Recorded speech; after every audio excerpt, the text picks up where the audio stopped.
विवेक वर्धनी विद्यालय पंढरपूर इयत्ता 10वी क. त्यामध्ये 4 नंबरचं प्रॅक्टिकल आहे. फ्लोरोसेंट ट्यूबलाईटची जोडणी करणे व टेस्टिंग घेणे आणि त्याचा अभ्यास करणे. आता फ्लोरोसेंट ट्यूब म्हणजे काय साधारणतः बघा, याच्यामध्ये काय दिलेलं आहे त्या प्रकारचा आपल्याला अभ्यास करायचा आहे. तर यामध्ये साधारणतः ही फ्लोरोसेंट ट्यूब आहे. याच्यामध्ये कोणकोणते भाग आहेत बघा. ही फ्लोरोसेंट नळी, याला फ्लोरोसेंट नळी ट्यूब का म्हणायचं, तर याच्यामध्ये साधारणतः या काची निर्वात पोकळी आहे किंवा काचेची नळी आहे आणि या काचेच्या नळीच्या आतमध्ये फ्लोरोसेंट पावडरचा लेप दिलेला आहे, म्हणजे याला फ्लोरोसेंट ट्यूब असं म्हणतात. यामध्ये बघा काय आहे, साधारणतः हा चोक आहे, याला काय म्हणायचं, चोक म्हणायचं किंवा याला बॅलेस्ट असे म्हटलं जातं.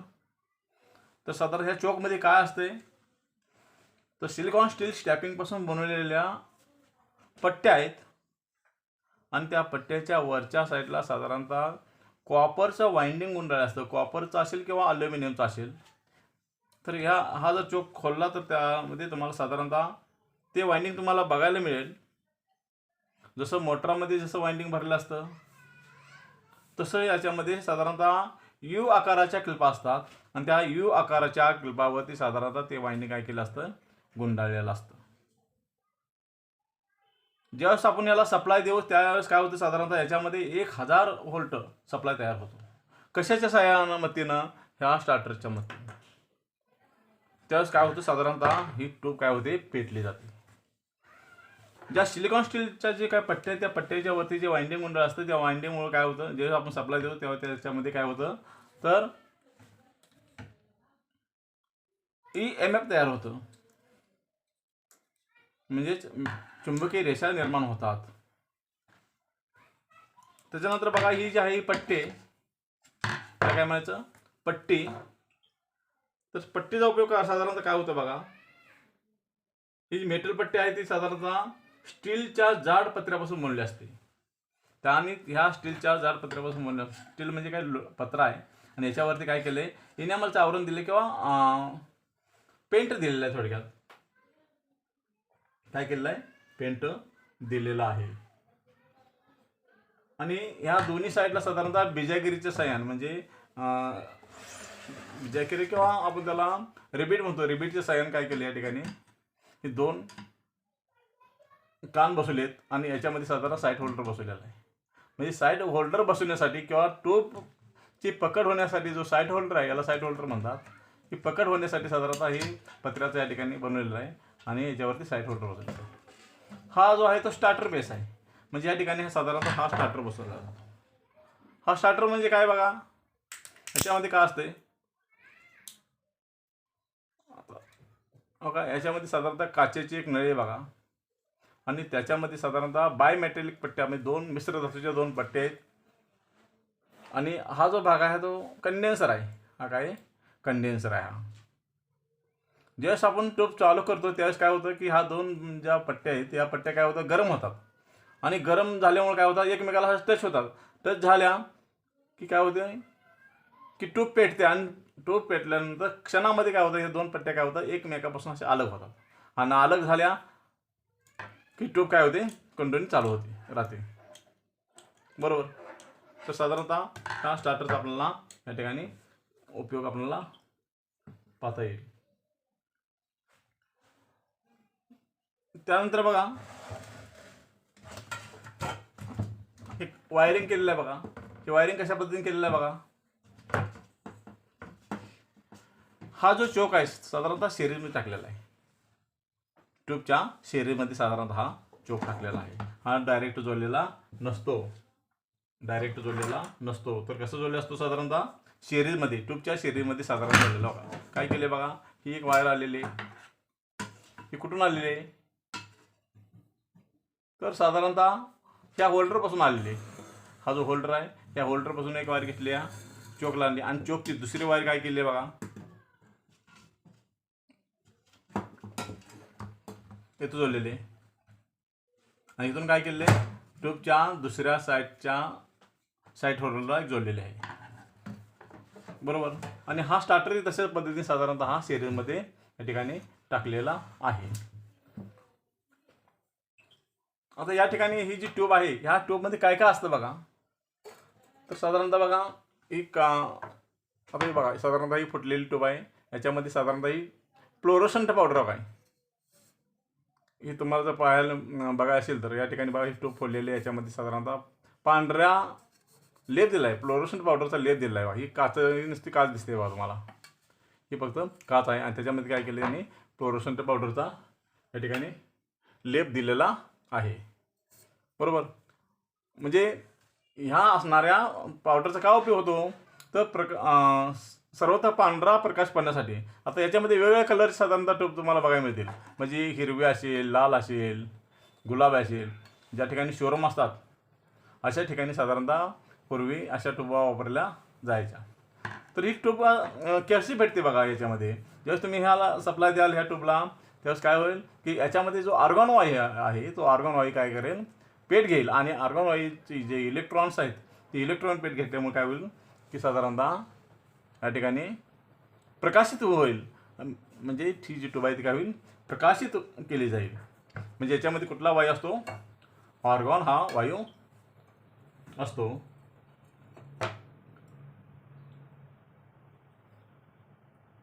त्यानंतर आपण पाहूया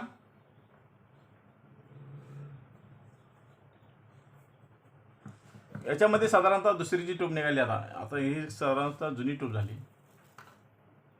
याच्यामध्ये नवीन प्रकारची ट्यूब निघाली, ती इलेक्ट्रॉनिक ट्यूब. कोणती, इलेक्ट्रॉनिक चोक.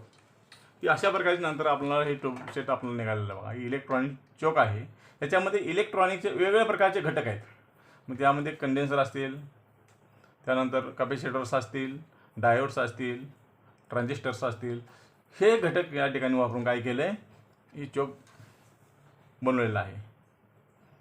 याच्यापेक्षा ह्या असणाऱ्या ह्या साध्या चोकपेक्षा इलेक्ट्रॉनिक चोकला व्होल्टेज कमी लागतं. साधारणतः 100 व्होल्टेज असेल किंवा 60 व्होल्टेज जर असेल तर साधारण ही ट्यूब पेटते. तसं याला 230 व्होल्ट असल्याशिवाय साध्या जी ट्यूब आहे किंवा साधा जो चोक आहे याला साधारणतः 230 व्होल्ट असेल तरच या ठिकाणी ट्यूब पेट घेते, नाही तर अन्यथा ट्यूब पेट घेत नाही.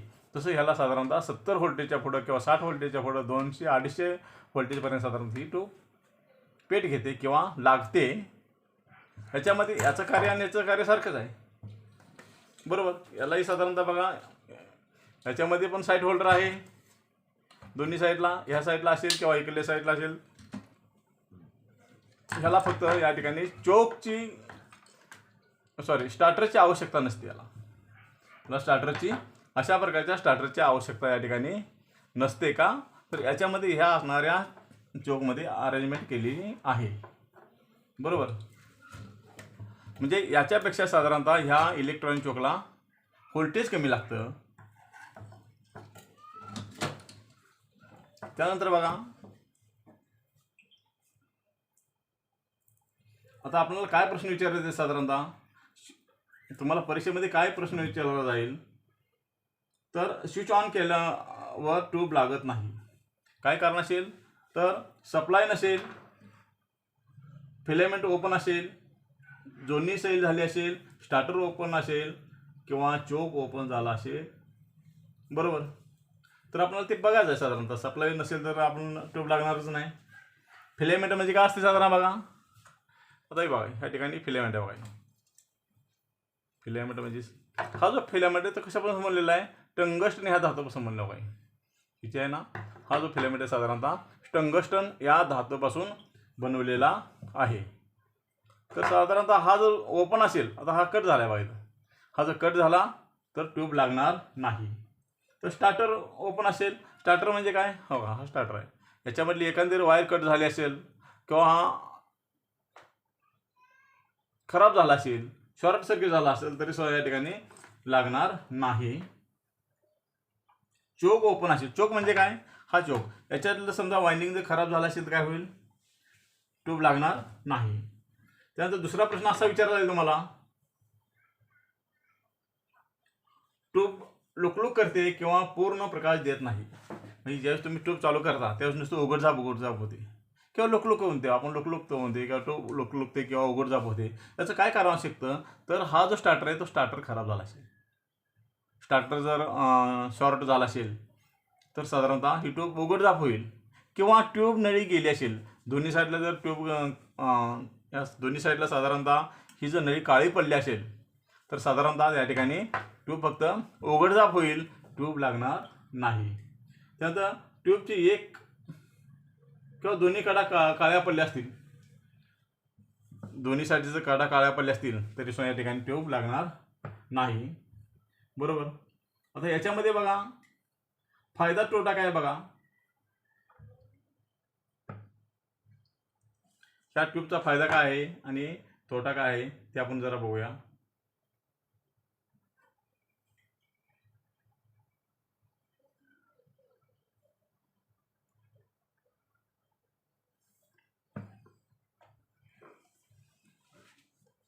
तर साधारणतः ह्या ट्यूबला, या साध्याचं चोक असेल तर याला साधारणतः लाईट जास्त लागते. या चोकचा आवाज जास्त येतो. बरोबर. आणि जर याचा स्टार्टर गेला, स्टार्टर जर खराब झाला तर हे लागत नाही. तसं ह्या असणाऱ्या इलेक्ट्रॉनिक चोकचा फायदा काय बघा, की याला स्टार्टरची गरज नसते, चालू केला असता क्षणामध्ये चालू होते. ह्याला लाईट कमी लागते. साधारण या दोन्हीच्या मध्ये जर कॉम्प्रोमाइज जर केलं तर आपल्याला साधारणतः ही ट्यूब सगळ्यात चांगली अशी वाटते. याच्यामध्ये सुद्धा आणखी ट्यूब निघाली, इलेक्ट्रॉनिक्स किंवा LED ट्यूब.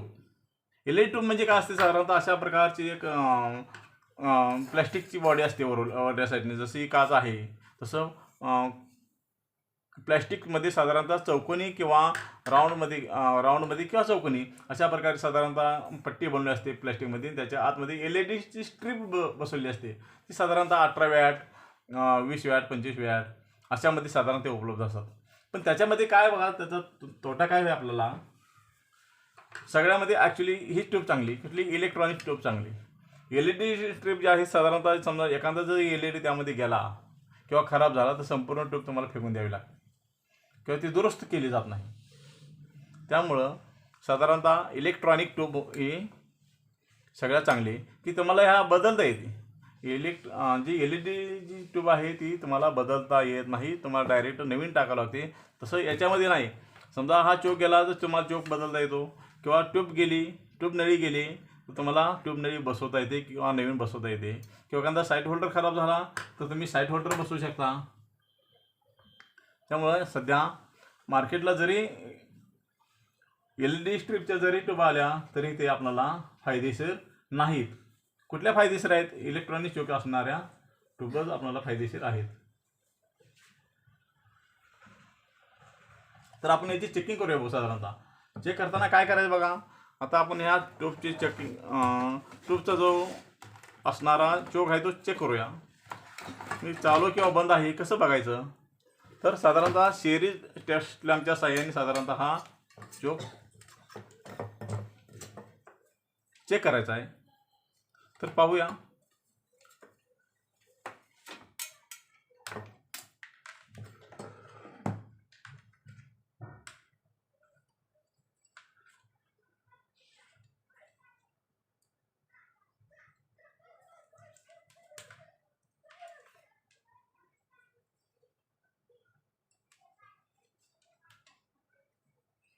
तर यामध्ये साधारणतः सिरीज टेस्ट लॅम्प घ्या आणि सिरीज टेस्ट लॅम्पच्या साहाय्याने काय करा, हा चोक चेक करा. आता बघा मी या ठिकाणी 2 वायरी काय करतोय, सप्लायला जोडतोय.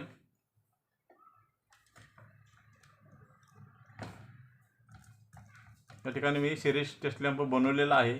घरामध्ये अशा प्रकारचं कनेक्शन नसतंय. बघा या ठिकाणी 200चा लॅम्प वापरून मी टेस्ट लॅम्प बनवलेला आहे. आता चेक करताना काय करायचं बघा, हा जो चोकचा त्या चोकला साधारणतः 2 पॉईंट आहे, त्या 2 पॉईंट असं लावा. आता ह्या ठिकाणी बल्ब डिम लागला आहे, 200 वॅटचा बल्ब आहे, डिम लागलेला आहे. म्हणजे हा जो चोक आहे तो साधारणतः चांगला आहे. चोक हा चांगला आहे. समजा फुल लागला असता, कसा लागला असता, असा प्रकारे लागला असता तर हा चोक शॉर्ट आहे समजायचं. समजा लागला नसता, असं लावला आणि लागला नाही, ओपन सर्किट आहे म्हणायचं, ओपन सर्किट फॉल्ट असं म्हणायचं. बरोबर. बघा आता ही तुमच्या लक्षात येईल. बल्ब या ठिकाणी डिम लागला आहे बघा, बल्ब डिम लागला आहे पहा.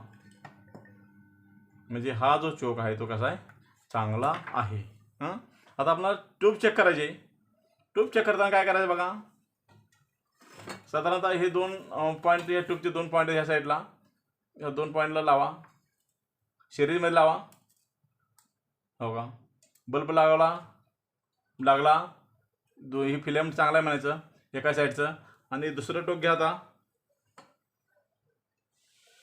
दुसऱ्या टोकाला साधारणतः तुम्ही ही 2 टोकं लावा. ओके, म्हणजे ही ट्यूब चांगली आहे. त्यानंतर काय चेक करायचं मला, स्टार्टर चेक करा. आता ही ट्यूब बंद अवस्थेत आहे, आपल्याला चालू करायचे. आता ह्या ठिकाणी चोक चांगला आहे, ट्यूब चांगली आहे. आता हा स्टार्टर चेक करूया. हो, यामध्ये 200 जो बल्ब आहे तो केव्हा तरी उघड झाप होतोय बघा, कमी जास्त होतोय. म्हणजे हा स्टार्टर सुद्धा या ठिकाणी चांगला आहे. समजा बल्ब फुल लागून राहिला असता तर हा स्टार्टर खराब आहे, किंवा लागला नसता तर ओपन सर्किट असं समजायचं. ठीक आहे. तसं ह्या इलेक्ट्रॉनिक शोकमध्ये पण असंच आहे बघा, त्या 2 पॉईंटला 2 लावा. आता ह्या ठिकाणी काही लागतच नाही. लागत नाही म्हणजे ॲक्च्युली काय झाले की हा जो चोक आहे तर हा चोक खराब आहे, त्यामुळं ही ट्यूब लागत नाही. ठीक आहे लक्षात. तर राहिलेलं साधारणतः जे पुढचं जे प्रॅक्टिकल ते पुढच्या तासाला आपण घेऊया. ओके.